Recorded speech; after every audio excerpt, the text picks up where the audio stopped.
Jordan Peterson is a psychologist and motivational speaker, Canadian born, very popular, even though he is conservative. He speaks about authoring a positive narrative, a more productive narrative for you to benefit yourself and those around you. David Brooks is a conservative commentator who's the darling of liberal pundits because he hates Mr. Trump. Everyone has a point of view and a perspective and an axe to grind. But when we're all done grinding our axe, like what do we have left? We don't have the axe. All we have left is the grind of it all. Welcome. Welcome to Conservative Coffee Hour. I'm Stanley Smith here in Chicago. Chicago is sometimes called the most American city in the United States, and often it's called the most segregated city in the United States. At a recent dinner gathering, we were talking about segregated city, and of course, it focused around racial lines, but we didn't have time to get into the idea that it's a broader topic of segregation, lack of diversity of ideas and thoughts, and that it often revolves around the tired model of winner or loser. There always has to be a loser in order to be a qualified winner. Of course, Illinois is somewhat unevenly yoked. There are 12 million people who live in the state of Illinois. 9 million of those people live in the Chicago metropolitan area. The rest of the state is rural with smaller cities and towns and populated with truly lovely, lovely people. During the pandemic, I was able to connect with people all over the state. And since then, we still stay in touch, good-hearted and sweet people all across the state of Illinois. Counter that with New York. New York is the quintessential large American city, prosperous city. I have friends in New York who tell me that New York is doing pretty well. It's rebounding about 80% of where it was before the pandemic. Chicago's lagging behind it like 62%. This is based on occupancy and return to work statistics. In San Francisco, people in San Francisco paint a little bit bleaker picture than Chicago. So we're about in the middle. But New York, I think, has the benefit of a different culture, not so much the winner loser, but the win-win.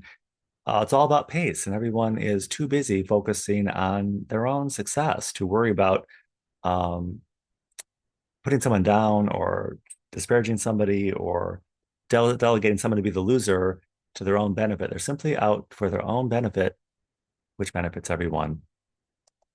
Enter Mr. Trump. I often think that Mr. Trump is not hated so much for his character, his personality, or his accomplishments, but for the sheer fact that he's just from New York. Here in Illinois, we have the Illinois State Legislature, which is our General Assembly to represent the people here in Illinois on the state level. And here's a picture of the chamber in Springfield, Illinois. I think, like many states, we sometimes wonder who they are representing with bills and issues and topics that come up for debate and vote, which seem very foreign to us, seem very foreign from our particular concerns or perspectives. On the national level, we have that same phenomenon on a larger scale with a bewildering array of topics and bills and issues and debate, which is probably healthy, but sometimes in the process, we do feel somewhat left behind. Also, with the Supreme Court, we have the judiciary.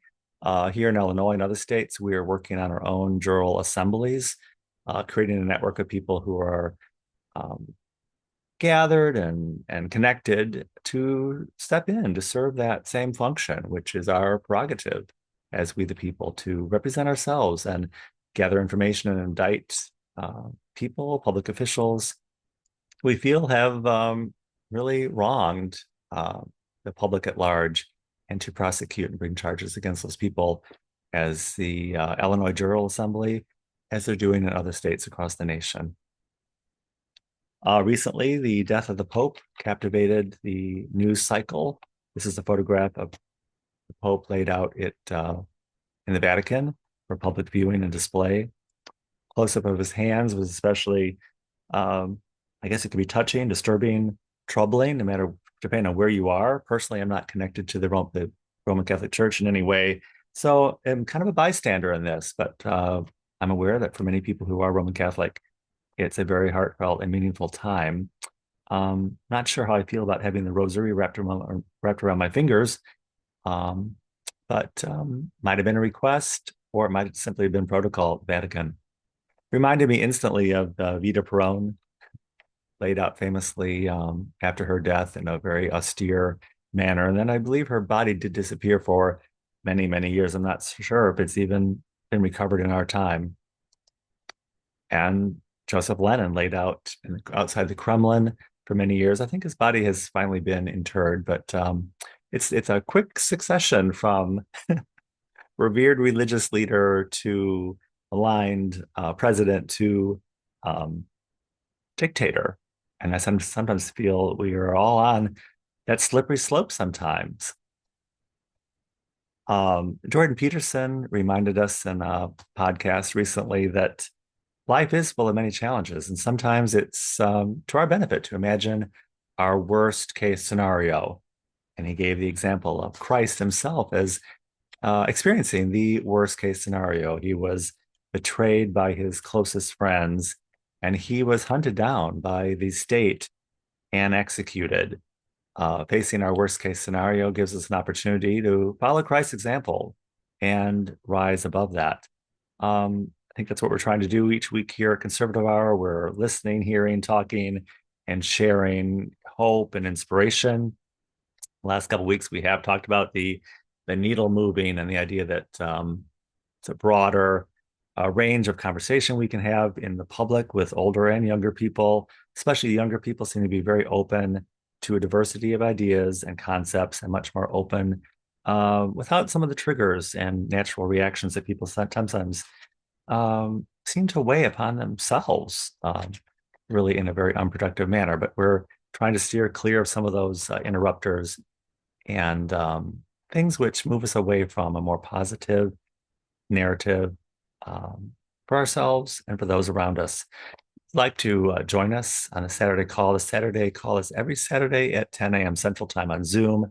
I will include my email in the description of this video, and I'll be happy to send you an invitation. And I look forward to seeing you very, very soon.